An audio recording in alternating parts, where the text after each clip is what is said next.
Madam ಏನು ಗೊತ್ತಾ madam, ನಮ್ಮ ಪ್ರಶ್ನೆ ಇರೋದು ದುಡ್ಡು ಈಗ ಬಿಡುಗಡೆ ಆಯಿತು ತಮ್ಮ ಅವಧಿನಲ್ಲಿ. ನಮ್ಮ ಪ್ರಶ್ನೆ ಇರೋದು ಅದಲ್ಲ. 25 ವರ್ಷಗಳ ಕಾಲ ಭೂ ಸ್ವಾಧೀನ ಪ್ರಕ್ರಿಯೆ ನಡೆಸೋದೇ ಆದರೆ ಯೋಜನೆಗಳು ಪೂರ್ಣ ಆಗುತ್ತಾ? ಇದು ನಮ್ಮ ಪ್ರಶ್ನೆ ಇರೋದು. ನಿಮ್ಮ ಅವಧಿನಲ್ಲಿ 10 ಕೋಟಿ ದುಡ್ಡು ಬಿಡುಗಡೆ ಆಯಿತು, ನಮಗೆ ಸಂತೋಷ ಇದೆ, ಅದಕ್ಕೊಂದು ಜೋರ ಚಪ್ಪಾಳೆ ಹೊಡಿರಪ್ಪ. ಅಲ್ಲ, ಯಾಕಂದ್ರೆ ಇನ್ನೂ ವಿತರಣೆ ಆಗಲಿಲ್ಲ ಮೇಡಮ್. ನೀವು ಬಿಡಿಸ್ಕೊಟ್ರಿ ದುಡ್ಡು, ಇನ್ನೂ ವಿತರಣೆ ಆಗಲಿಲ್ಲ ನಮಗೆ. ಆಯ್ತು, ನೆಕ್ಸ್ಟ್ ಮುಂದೆ ಹೋಗ್ತೀನಿ ಮೇಡಮ್.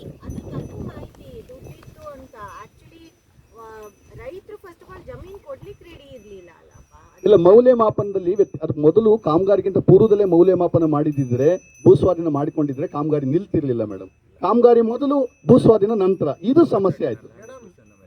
ರೈತರು ಭೂಮಿ ಕೊಡೋಕ್ಕಿಂತ ಕೆಲಸ ಮಾಡಾಗಿದೆ.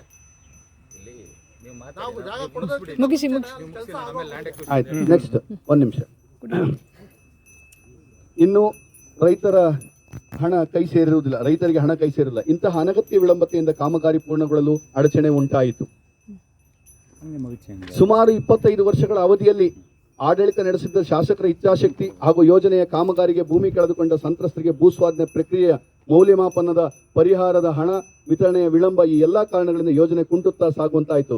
ಆದರೆ ಈಗ ಒಳ್ಳೆಯ ಕಾಲ ಸನ್ನಿಹಿತವಾಗಿದೆ, ಅದರ ಕೊಡುಗೆಯೂ ತಮ್ಮದಾಗಲಿ. ಆದರೆ ಈಗಾಗಲೇ ಭೂಸ್ವಾಧೀನ ಪ್ರಕ್ರಿಯೆ ಪೂರ್ಣಗೊಂಡಿದೆ, ಹಣವು ಬಿಡುಗಡೆಯಾಗಿದೆ. ತಕ್ಷಣ ವಿತರಣೆ ಮಾಡುವಂತೆ ವಿಶೇಷ ಭೂಸ್ವಾಧೀನಾಧಿಕಾರಿಗಳು ಅಂದರೆ ಉಪವಿಭಾಗಾಧಿಕಾರಿ ಕಂದಾಯ ಇಲಾಖೆ ಚಿಕ್ಕಮಗಳೂರು ರವರಿಗೆ ಖಡಕ್ಕಾಗಿ ಸೂಚಿಸಿ ಈ ಕಾರ್ಯವು ಬೇಗ ಪೂರ್ಣಗೊಳ್ಳಲಿ ಮತ್ತು ಭೂಮಿ ಕಳೆದುಕೊಂಡ ರೈತರ ಎಲ್ಲಾ ದಾಖಲೆ ಪತ್ರಗಳು ತಾಲೂಕು ಕಚೇರಿಯಲ್ಲಿದ್ದು ತಹಸೀಲ್ದಾರರಿಗೆ ಎಲ್ಲಾ ದಾಖಲೆಗಳನ್ನು ತಕ್ಷಣ ಉಪವಿಭಾಗಾಧಿಕಾರಿಗಳ ಕಚೇರಿಗೆ ಒದಗಿಸುವಂತೆ ಸೂಚನೆಯನ್ನು ನೀಡುವಂತೆ ಮತ್ತು ಆ ದಾಖಲೆಯಲ್ಲಿರುವ ಸಣ್ಣ ಪುಟ್ಟ ಲೋಪದೋಷಗಳನ್ನು ತಕ್ಷಣ ಒಂದು ತಹಸೀಲ್ದಾರ ನ್ಯಾಯಾಲಯದ ಒಂದು ಹಿಯರಿಂಗ್ ಕರೆದು ಅದನ್ನು ಪರಿಹರಿಸಿಕೊಡ್ತಕ್ಕಂತಹ ಒಂದು ವಿಚಾರವನ್ನು ಅವರ ಗಮನಕ್ಕೆ ತಾವು ತರಬಯಸಬೇಕು ಅಂತ ಕೇಳ್ಕೊಳ್ತಾ ಇದ್ದೀವಿ. ಹಾಗೆಯೇ ಉಳಿದಿರುವ ಅಲ್ಪ ಸ್ವಲ್ಪ ಕಾಮಗಾರಿಯ ವೆಚ್ಚದ ಪಟ್ಟಿಯನ್ನು ಶೀಘ್ರವಾಗಿ ತಯಾರಿಸಿಕೊಡುವಂತೆ ಯಗತಿ ಯೋಜನೆ ವಿಭಾಗ 2 ಕಾರ್ಯಪಾಲಕ ಅಭಿಯಂತರಿಗೆ ಸೂಚನೆ ನೀಡಿ ಅದರಂತೆ ತಕ್ಷಣ ತಮ್ಮ ಬೆಂಬಲಿತ ಮುಖ್ಯಮಂತ್ರಿಗಳೊಂದಿಗೆ ಮಾತನಾಡಿ ನೀರಾವರಿ ಇಲಾಖೆ ಮತ್ತು ಕಾವೇರಿ ನೀರಾವರಿ ನಿಗಮದಿಂದ ತಕ್ಷಣ ಹಣ ಬಿಡುಗಡೆ ಮಾಡಿಸಿ ಕಾಮಗಾರಿಯನ್ನು ಪೂರ್ಣಗೊಳಿಸಿ ನೀರು ಹರಿಸಲು ಚಾಲನೆ ನೀಡಬೇಕೆಂದು ವಿನಮ್ರವಾಗಿ ಕೋರಿಕೊಳ್ಳುತ್ತೇವೆ. ಕಾಮಗಾರಿಗೆ ಸಂಬಂಧಪಟ್ಟಂತೆ ಕಾಮಗಾರಿಯ ಸ್ಥಳದಲ್ಲಿ ಯಾವುದೇ ಅಡಚಣೆಗಳು ಅಡ್ಡಿ ಆತಂಕಗಳು ಉಂಟಾದಲ್ಲಿ ನಾವೆಲ್ಲರೂ ಸೇರಿ ಬಗೆಹರಿಸಿಕೊಡುವುದಾಗಿ ಹಾಗೂ ಅವರಿಗೆ ಕಾನೂನಾತ್ಮಕವಾಗಿ ಅವರ ಬೇಡಿಕೆಗಳನ್ನು ಪೂರೈಸಿಕೊಳ್ಳುವಂತೆ ಮಾರ್ಗದರ್ಶನ ಮಾಡಿ ಸಕಾರಾತ್ಮಕ ಬೆಂಬಲವನ್ನು ತಮಗೆ ನೀಡಲು ನಾವೆಲ್ಲ ಸಿದ್ಧರಿದ್ದೇವೆ. ಕೆಲವು ಪ್ರಮುಖವಾದ ಸಮಸ್ಯೆಗಳೇನೆಂದರೆ, ಕೆಲವು ಖಾತೆದಾರರ ಜಮೀನಿನಲ್ಲಿ 2 ಗುಂಟೆ ಜಾಗದ ಅವಶ್ಯಕತೆ ಇದ್ದರೆ ಸುಮಾರು 12 ಗುಂಟೆ 15 ಗುಂಟೆ ಭೂಸ್ವಾಧೀನಗೊಂಡಿರುತ್ತದೆ. ಆದರೆ ಇದರಿಂದ ಖಾತೆದಾರರಿಗೆ ತುಂಬಾ ಅನ್ಯಾಯವಾಗಿರುತ್ತದೆ. ಅಧಿಕಾರಿಗಳಲ್ಲಿ ಪ್ರಶ್ನಿಸಿದರೆ ಕೇವಲ 2 ಗುಂಟೆ ಮಾತ್ರ ಸಾಕು ಎಂದು ತಿಳಿಸುತ್ತಾರೆ. ಆದರೆ ಅಂತಹ ಖಾತೆದಾರರಿಗೆ ಪಾವತಿಸಿರುವ ಹಣವನ್ನು ಬಡ್ಡಿ ಸಮೇತ ಹಿಂಪಡೆದು ತಕ್ಷಣ ಸದರಿ ಜಾಗದ ಹೆಚ್ಚುವರಿ ಭೂಸ್ವಾಧೀನವನ್ನು ಡಿನೋಟಿಫಿಕೇಶನ್ ಮಾಡಿಕೊಡಬೇಕಾಗಿ ಕೋರಿಕೊಳ್ಳುತ್ತೇವೆ.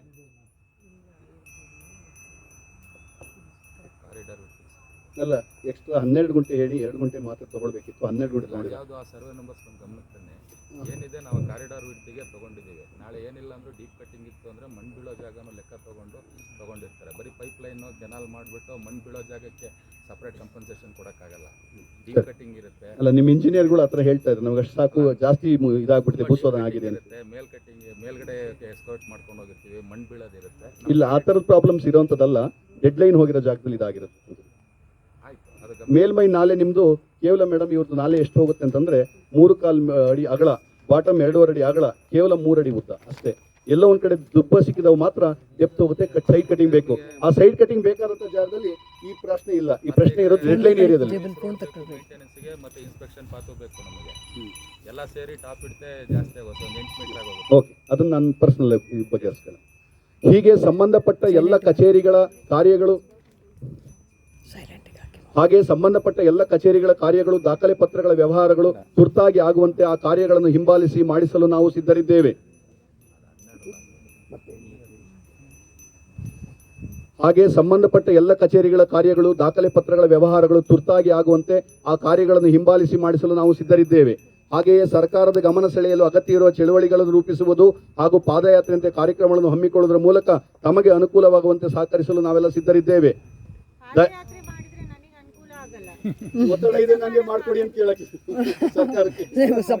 Supportive measuring. ಪಾದಯಾತ್ರೆ ಮಾಡ್ದಲೇ ನಾನು ಇಲ್ಲಿವರೆಗೂ ತಂದಿಟ್ಟಿದ್ದೀನಿ. ಸುಮ್ಮನೆ ಇದ್ರೆ ನಾನೆಲ್ಲ ಅದು ನಮ್ಗೆ ಇನ್ನೂ ಸಂತೋಷ. ಒಂದು ಜೋರಾದ ಚಪ್ಪಾಳೆ ಹೊಡಿರಿ. ಹಾಗೆ ದಯಾಪರರಾದ ತಾವು ಸಾರ್ವಜನಿಕ ವಲಯದಲ್ಲಿ ಹೆಜ್ಜೆ ಗುರುತು ಮೂಡಿಸಲು ಇನ್ನೂ ಒಂದು ಸುವರ್ಣಾವಕಾಶ. ಹಾಗೆಯೇ ನಾವು ಸಹ ಸ್ಮರಿಸುತ್ತೇವೆ. ಈಗಾಗಲೇ ನಾವು ನಮ್ಮ ಜೀವಮಾನ ಪೂರ್ತಿ ಯೋಜನೆಯ ಕನಸನ್ನು ಹೊತ್ತು ಕಾದಿದ್ದೇವೆ. ನಮ್ಮ ಮಕ್ಕಳಿಗಾದರೂ ಅನುಕೂಲವಾಗುವಂತೆ ಯೋಜನೆಯನ್ನು ಪೂರ್ಣಗೊಳಿಸಿಕೊಡಿ. ಆದರೆ ಯೋಜನೆ ಭೂಸ್ವಾಧೀನಗೊಂಡಿರುವ ಜಮೀನು ನಮ್ಮ ಒಟ್ಟು ಜಮೀನಿನ ಮಧ್ಯಭಾಗದಲ್ಲಿ, ಕೊನೆಯ ಭಾಗದಲ್ಲಿ, ಇದೊಂದು ಬಹಳ ದೊಡ್ಡ ಸಮಸ್ಯೆ ಇದೆ.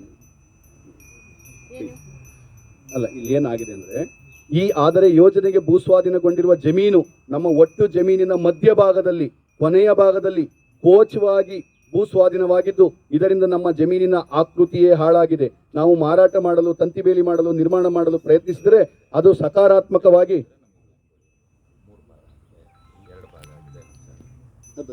ಅದು ಏನಕ್ಕೋಸ್ಕರ ಕೇಳಿ, ಕೊನೆಯ ಭಾಗದಲ್ಲಿ ಕೋಚವಾಗಿ ಭೂಸ್ವಾಧೀನಗೊಂಡಿದ್ದು, ಇದರಿಂದ ನಮ್ಮ ಜಮೀನಿನ ಆಕೃತಿಯು ಹಾಳಾಗಿದೆ. ನಾವು ಮಾರಾಟ ಮಾಡಲು, ತಂತಿಬೇಲಿ ನಿರ್ಮಾಣ ಮಾಡಲು ಪ್ರಯತ್ನಿಸಿದರೆ ಅದು ಸಕಾರಾತ್ಮಕವಾಗಿ ಸಾರ್ಥಕವಾಗುವುದಿಲ್ಲ.